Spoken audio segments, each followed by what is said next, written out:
हे mindful people, अगर मैं आपसे पूछूं कि अगर आपको किसी एक देश में जाकर वहां के लोगों से कुछ सीखना है तो आप कौन से देश जाना चाहोगे और क्यों?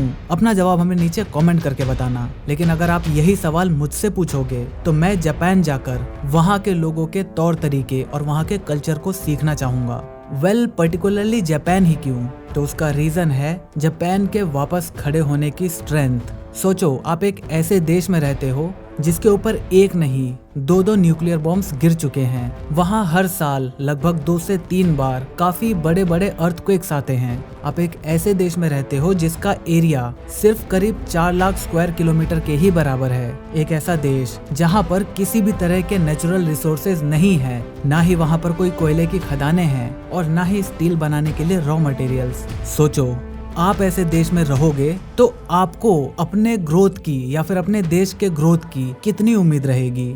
जापान उन कुछ देशों में से एक है जो खुद को कोरोना के खिलाफ लड़ाई करने के लिए तैयार कर चुका है। उन्होंने इस बात को अपना लिया है कि फिलहाल उन्हें कुछ महीने या कहें कुछ साल कोरोना के साथ ही जीना पड़ेगा, और इस बात से वो पैनिक बिल्कुल भी नहीं हुए, बल्कि उन्होंने नए नए रास्ते ढूंढने शुरू कर दिए कि कैसे हम कोरोना के साथ साथ अपनी लाइफस्टाइल को जी सकते हैं, अपनी दुनिया को वापस पटरी पर ला सकते हैं। इसीलिए जापान एक बहुत ही पावरफुल देश है, क्योंकि वहाँ के लोगों की मेंटालिटी काफी ज्यादा मैच्योर्ड और इंटेलिजेंट है। जापान के लोगों ने ऐसा क्या किया जो उन्होंने इतने कम टाइम में अपने आप को वापस एज अ कंट्री दोबारा इतनी जल्दी स्टेब्लिश कर लिया? वैसे देखा जाए तो जापानीज कल्चर में स्टार्टिंग से ही कुछ ऐसे रूल्स और टेक्निक्स के बारे में बताया गया है जिसकी मदद से वहाँ के लोग बहुत ही ज्यादा प्रोडक्टिव होते हैं। टेक्निक्स तो खैर यहाँ इंडिया में भी काफी ज्यादा हैं, लेकिन यहाँ के लोग इतने ज्यादा डेडिकेटेड नहीं है किसी भी चीज को लेकर। खैर वो सब छोड़ो, जिस डिसिप्लिन मेथड की बात आज हम करने वाले हैं वो जापान के सबसे पावरफुल मेथड्स में से एक है, और वो है काइजन।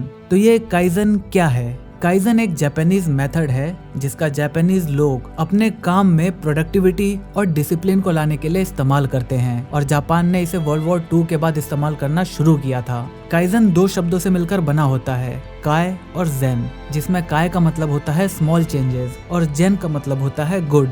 मतलब एक छोटा सा चेंज कुछ अच्छे के लिए, या कहें कंटिन्यूअसली स्मॉल ग्रोथ। और काइजन को डेवलप करने वाले इंसान का नाम था मसाकी इमाई, जिनका मानना था कि काइजन हर जगह मौजूद है, बस आपको उसे आइडेंटिफाई करके अपनी लाइफ में इस्तेमाल करना है। काइजन का इस्तेमाल करने से पहले आपको इसकी गहराई के बारे में समझना होगा कि आखिर काइजन में ऐसा है क्या। काइजन कहता है कि आप अपने काम को इतना छोटा कर दो कि वो छोटा सा काम आपके लिए बहुत ही आसान बन जाए। मतलब वो इतना छोटा हो कि वो आपके लिए एक काम रहे ही ना। कुछ समझे?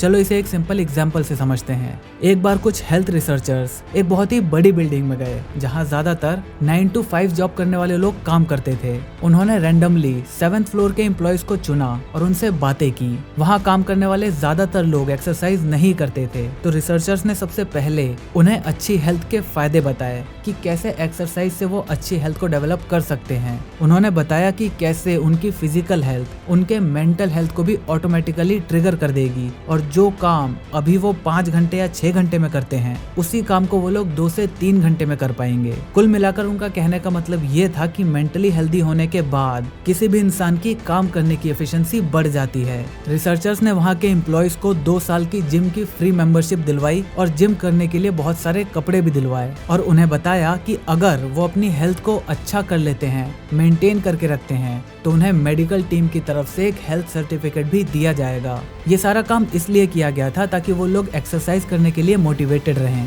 फिर उसी बिल्डिंग में रिसर्चर्स 11th फ्लोर पर गए। वहां पर भी उन्होंने सेम हेल्थ के बेनिफिट्स को लोगों को बताया, लेकिन इन्हें 7th फ्लोर वाले लोगों की तरह कोई भी स्पेशल ट्रीटमेंट नहीं दिया गया। उन्हें बोला गया था कि आप रोज सिर्फ अपने ऊपर का 1 फ्लोर चढ़ो। नेक्स्ट डे आप 1 फ्लोर चढ़ने के बाद सिर्फ 1 सीढ़ी और चढ़ो और वापस आ जाओ। उसके अगले दिन 1 फ्लोर चढ़ने के बाद 2 सीढ़ियां चढ़ो और फिर वापस आ जाओ, और तीसरे दिन 3 सीढ़ी, चौथे दिन 4, ऐसे ही करते करते रोज आपको सिर्फ 1 एक्स्ट्रा सीढ़ी चढ़नी है। मतलब सुनने में काफी अजीब लगता है ना कि यार बस 1 सीढ़ी चढ़नी है, लेकिन उनसे बिल्कुल यही करने को कहा गया। और जब 2 साल बाद रिसर्चर्स वापस उस बिल्डिंग में गए तो वहाँ पर 11th फ्लोर वाले लोग 70% ज्यादा फिट थे 7th फ्लोर वाले लोगों से, जिन्हें जिम की फ्री मेंबर मेंबरशिप दी गई थी, कपड़े और बहुत सारी अलग अलग एक्सेसरीज दी गई थी। तो यहाँ पर हमें ये साफ देखने को मिल जाता है कि एक बहुत ही छोटा सा स्टेप लंबी रेस में बहुत ही इफेक्टिव होता है। जैसे अगर आपको बुक पढ़ने की आदत डालनी है तो सिंपली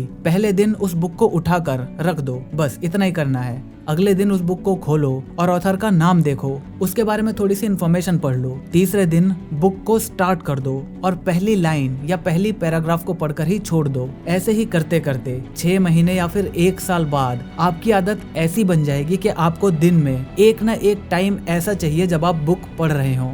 काइजन ना सिर्फ आपकी हैबिट बिल्ड करने में आपकी मदद करता है, बल्कि आपको प्रोक्रास्टिनेट करने से भी रोकता है। अरे आज नहीं यार, कल कर लूंगा। अबे छोड़ यार, अभी नहीं, शाम को कर लेंगे। अबे यार अभी तो बहुत दिन बाकी है उस काम में। चल आज ये वाली मूवी देख लेता हूँ, या फिर इस हफ्ते पबजी खेल के कॉन्करर पहुंच जाता हूँ, बाकी का काम बाद में देख लेंगे। ये सारे डायलॉग्स आपके लाइफ डिस्ट्रॉइंग डायलॉग्स में से एक हैं और काइजन की हेल्प से आप अपने काम को प्रायोरिटाइज कर सकते हो। मतलब कि आप पहले अपने काम को करोगे, उसके बाद इन फालतू के कामों में अपना टाइम वेस्ट कर सकते हो। आपको ये तो पता ही होगा कि दुनिया की कोई भी चीज चेंज को पसंद नहीं करती। अब चाहे आप न्यूटन के पहले प्रिंसिपल को ही क्यों न ले लो। न्यूटन का पहला प्रिंसिपल कहता है कि एक ऑब्जेक्ट वहीं पर रहेगा या फिर वो कंटिन्यूअस मोशन में ही रहेगा जब तक उस पर बाहर से कोई भी एक्सटर्नल फोर्स न लगाया जाए। इसका मतलब है कि उसे भी चेंज पसंद नहीं है जब तक उस पर फोर्स न लगाया जाए। आपने एक चीज नोटिस करी होगी कि अगर आप एक बार पढ़ना स्टार्ट कर देते हो और तुरंत ही आपसे कोई, आपकी बहन, आपके भाई या फिर आपकी मॉम आपसे कोई काम करने को बोल देती हैं, तो आपको काफी गुस्सा आता है कि यार अभी अभी तो पढ़ने बैठा था। वेल ऐसा इसलिए होता है क्योंकि आपके दिमाग को भी चेंज पसंद नहीं है। वो पढ़ने के लिए बैठा था तो उसने मेंटली अपने आप को पढ़ने के लिए प्रिपेयर कर लिया था, लेकिन जो आपसे काम बोला गया वो आपको पढ़ने से रोक रहा है। मतलब आपका एनवायरनमेंट चेंज करवा रहा है जो कि दिमाग को पसंद नहीं है, इसीलिए आपको गुस्सा आता है। दिमाग कभी भी अपने मोमेंटम को खोना नहीं चाहता, इसीलिए अगर आपको कोई भी काम शुरू करना है तो आप उसे शुरू कर दो।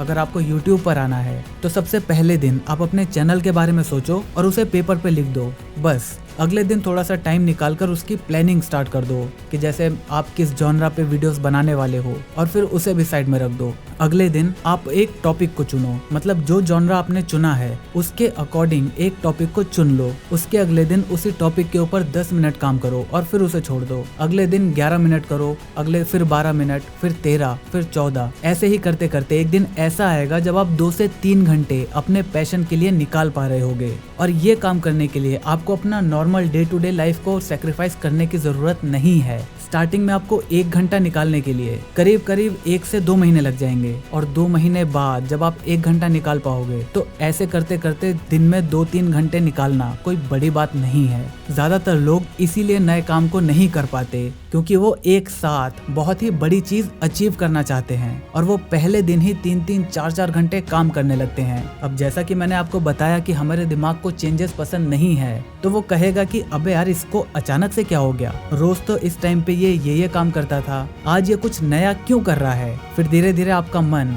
वही रोज के काम करने के लिए और ज्यादा करने लगेगा और 1 हफ्ते या उससे भी कम टाइम में आप गिव अप कर दोगे। इसीलिए हमें हमेशा लंबी रेस के बारे में सोचना चाहिए। रोज इतना छोटा काम करो कि आपके दिमाग को पता ही न चले कि वो कोई नया काम कर रहा है। धीरे धीरे वो नई चीज आपके लिए नई नहीं रह जाएगी और आपका दिमाग उस नए काम को करने के लिए रेसिस्ट भी नहीं करेगा और आपको उसे करने में मजा भी आने लगेगा। काइजन आपको बताता है कि कंटिन्यूअस प्रैक्टिस ही आपको सक्सेस पर ले जाती है, ना कि सिर्फ फेक मोटिवेशंस। मोटिवेशनल वीडियोस देख के आपको जोश तो आ जाता है, लेकिन प्रैक्टिकली वो कितनी देर तक रहता है ये हम सब जानते हैं। काइजन की वो बात जो इसे सबसे ज्यादा स्पेशल बनाती है वो ये है कि ये आपके मन में से ये डर को खत्म कर देता है कि प्रॉब्लम कितनी बड़ी है। इसीलिए इन द फर्स्ट प्लेस अपने काम को कभी भी प्रॉब्लम बनने ही मत दो। तो फाइनली काइजन हमें यही बताता है कि आपको अपने काम को करने के लिए उसमें एक मोशन लाना जरूरी है। उस मोशन को लाने के लिए आपको अपने काम को एक बहुत ही छोटे से स्टेप से शुरू करना है, इतना छोटा कि वो आपको कोई काम या फिर कोई नई प्रॉब्लम लगे ही ना। आप इस काइजन प्रिंसिपल को कहां पर इस्तेमाल करने वाले हो हमें कमेंट करके जरूर बताना, और क्या अभी तक इस लॉकडाउन में आपने कोई भी नई हैबिट बिल्ड करी है वो भी हमें कमेंट करके जरूर बताना। और अगर आप नए हो तो चैनल को सब्सक्राइब करके वीडियो को लाइक करके इसे शेयर कर देना, क्योंकि हम ऐसे ही ज्ञान बांटते रहते हैं। जय हिंद, वंदे मातरम।